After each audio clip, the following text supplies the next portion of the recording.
ମୁଁ ତାଙ୍କ ଉପରେ ଆଜି ଏମିତି ରାଗିଯିବି ବୋଲି କେବେ ବି ଭାବି ନଥିଲି। ହଁ ସାଙ୍ଗମାନେ, ମୁଁ ତାଙ୍କୁ କେବେଠୁ କହିଲିନି ଆମ ଗଛରେ ପିଜୁଳି ହେଇଛି, ଯାଅ ନେଇ ଆସିବ। ସେ ତାହେଲେନି। ଏବେ ପିଲା ସବୁ ଖାଇ ଦେଇଥିଲେ, ପିଜୁଳି ନଥିଲା ତ ଭଣ୍ଡା ଗଛକୁ ହଲଉଛନ୍ତି, ମତେ କହୁଛନ୍ତି ଭଣ୍ଡା ଗୋଟେ ନେଇଯା। ଇଏ କି କଥା ଯେ ମୁଁ ତାଙ୍କୁ ପିଜୁଳି ପାଇଁ ପଠେଇମି, ସେ ମତେ ଭଣ୍ଡା ଆଣିକି ଦେବେ? ମୁଁ କହିଲି ମୁଁ ଖାଇବିନି।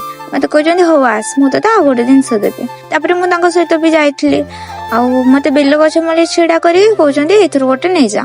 ଇଏ କି କଥା? ମୁଁ ତାଙ୍କ ପିଜୁଳି କଥା କହିମି, ସେ ମତେ ବେଲ କଥା କହୁଛନ୍ତି। ଏଠି ମୁଁ ଲୁଗାପଟା ତୋଳିଦେଇ ମୁଁ ଏଠି ମନ ଦୁଃଖରେ ବସିଥିଲି। ସେ ଅଫିସରୁ ଫେରିଲା ବେଳେ ମୋ ପାଇଁ ପପକର୍ନ ନେଇକି ଆସିଥିଲେ। ଦେଖୁନ, ସେ ତ ମୋ ସହିତ ନ ଲାଗିଲେ ତାଙ୍କର ଭାତ ହିଁ ହଜମି ହବନି। ମୁଁ ମନା କରୁଛି ଖାଇବିନି, ସେ ମତେ ସେଇ ଗୋଟିଏ କଥା କହୁଛନ୍ତି ନିଅ ଖାଇଦିଅ। ମୁଁ ତ ଜମା ରଖୁନଥିଲି। ସେ କହିଲେ ମୋ ପାଇଁ ଆଉ ଗୋଟେ କଣ ଆଣିଛନ୍ତି, ମୁଁ ସେଥିପାଇଁ ରଖିଦେଲି।